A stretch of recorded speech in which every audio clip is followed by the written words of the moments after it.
cuando este quiso avisarles que los buceadores habían descendido a 150 metros. Mark miró el paquete de Marlboro que había arrojado sobre el mostrador. Era una agonía contenerse de encender uno.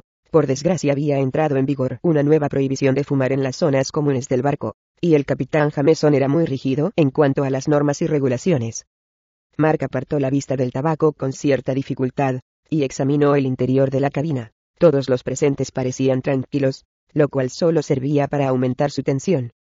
Larry Nelson estaba sentado, totalmente inmóvil, en la estación de control de operaciones de inmersión, junto con el operador de sonar, Petersil Rosenial. Detrás de ellos estaban los dos observadores, delante de la consola de operación del sistema. Aunque continuamente examinaban con la vista los indicadores de presión de las dos cámaras presurizadas, y la campana de inmersión, por los demás, no movían ni un dedo. Enfrente de ellos estaba el operador del winche, sentado en un alto taburete ante la ventana que daba al pozo central, con la mano en la palanca del winche. En el exterior, el cable atado a la campana de inmersión descendía a la máxima velocidad permitida. Un segundo cable pasivo llevaba el tubo de gas, la manguera de agua caliente y los cables de comunicación. Al otro extremo de la cabina se encontraba el capitán Jameson, chupando con aire distraído un palillo de dientes. Delante de él estaban los controles que formaban una extensión del puente. Aunque las hélices y propulsores del barco se controlaban por ordenador para mantener la nave parada sobre el pozo, el capitán podía controlar el sistema manualmente si surgía la necesidad durante las operaciones de buceo. «Maldita sea», exclamó Mark, tirando el lápiz que mordisqueaba, sin darse cuenta. «¿A qué profundidad están los buceadores?», preguntó levantándose. «A unos 200 metros en este momento».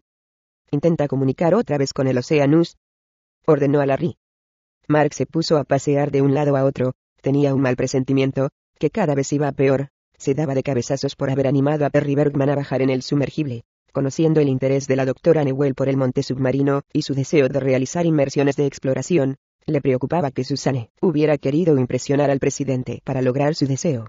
Eso quería decir que tal vez había presionado a Donald para hacer cosas que no haría en otras circunstancias. Y Mark sabía que la doctora Newell era la única persona a bordo que podía ejercer alguna influencia sobre el rígido exoficial de Marina.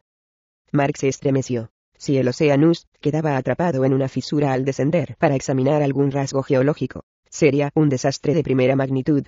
Era lo que había estado a punto de pasar con el submarino Alvin, en Woodsole, justo en la dorsal medio atlántica, no muy lejos de su actual posición. «¿Seguimos sin respuesta?», informó Larry después de varios intentos. «¿Alguna señal del sonar del submarino?», preguntó Mark al operador del sonar. «No», respondió Peter. «¿Y los hidrófonos del fondo no tienen ningún contacto con su rayo de rastreo? El termocline que han encontrado debe de ser impresionante. Es como si se hubieran hundido bajo el suelo oceánico». Mark se detuvo y miró de nuevo el reloj. «¿Cuánto tiempo ha pasado desde que notamos el temblor?». «Ha sido más que un temblor», apuntó Larry. «Tad Messenger lo ha calificado de 4.4 en la escala de Richter». «No me extraña», comentó Mark. «Si se ha caído hasta la pila de tubos que había en cubierta, y si lo hemos notado nosotros, mucho peor ha tenido que ser en el fondo». «¿Cuánto tiempo ha pasado?». Larry miró su cuaderno de bitácora. «Casi 4 minutos». «¿Tú crees que tiene algo que ver con el hecho de que no oigamos al Oceanus?». Mark no quería contestar. No era supersticioso, pero no le gustaba airear sus preocupaciones, como si el hecho de contarlas aumentara las posibilidades de que se hicieran realidad. Pero era posible que el terremoto hubiera provocado un deslizamiento de rocas y hubiera atrapado al Oceanus. Era una catástrofe que no se podía descartar si Donald, a instancias de Suzanne, había descendido por una depresión estrecha. «Déjame hablar con los buceadores». Mark cogió el micrófono, sin saber muy bien qué iba a decir. En el monitor se veían las cabezas y los cuerpos escorzados de los 3 hombres. «Mierda, tío», gimió Michael. «Me has dado una patada en los huevos». Su voz se oía como una serie de grititos y chillidos que habría resultado ininteligible para cualquier persona. La distorsión se debía al helio que respiraba, en lugar de nitrógeno. A una presión equivalente a 300 metros de agua salada, el nitrógeno actuaba como anestésico. La solución era sustituir el nitrógeno por helio, pero esto provocaba marcados cambios en la voz. Los buceadores estaban acostumbrados, aunque hablaban como el pato Donald, se entendían entre ellos perfectamente. «Pues entonces aparta los huevos de mi camino», replicó Richard. «Me está costando un trabajo de 1000 demonios ponerme las putas aletas». Los 3 buceadores estaban hacinados en la campana de inmersión, cuyo casco de presión era una esfera de 2,5 metros de diámetro. Compartían el estrecho espacio con el equipo completo de buceo, cientos de metros de manguera y todos los instrumentos necesarios. Que me aparte, dice, se burló Michael. ¿Qué quieres que haga? ¿Salir a dar un paseo?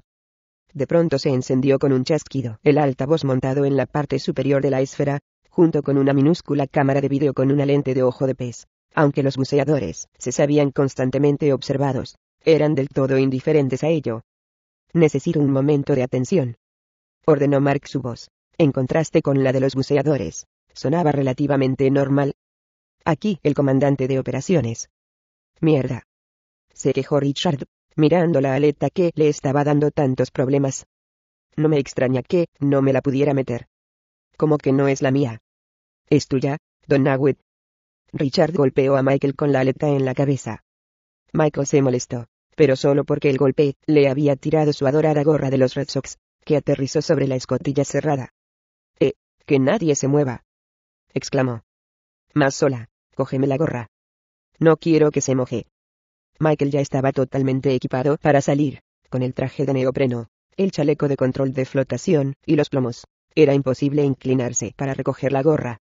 Señores, se oyó la voz de Mark, más fuerte e insistente. Que te den por culo. Me toca quedarme en la campana, pero eso no significa que sea tu esclavo. Escuchad, animales.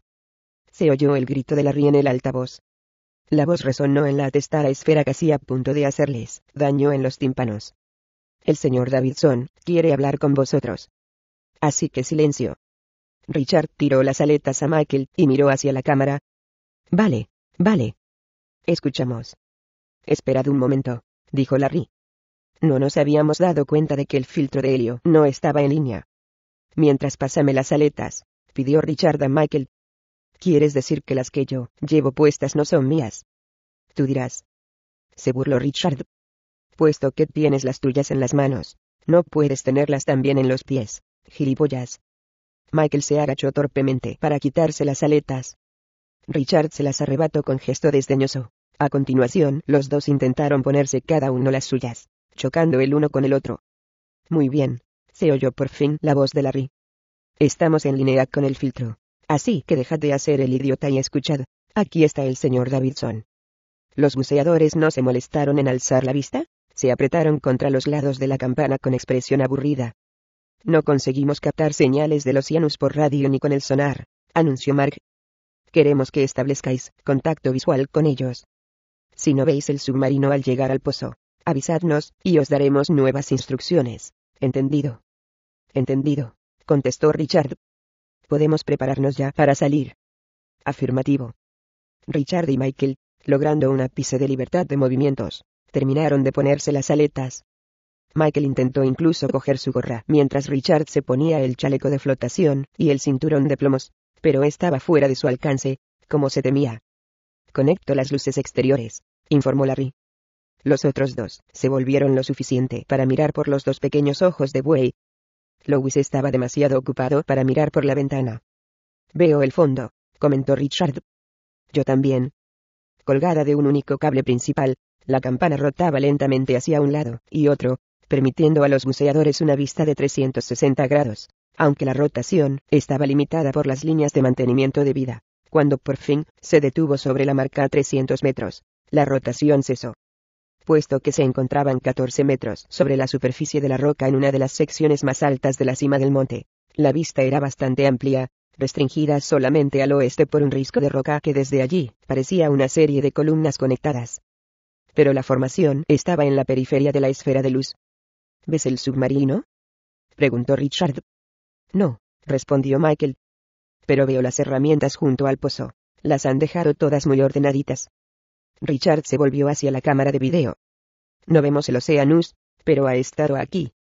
Muy bien. Habrá cambios en la operación, se oyó la voz de Larry. El señor Davidson quiere que los buceadores rojo y verde se dirijan al oeste,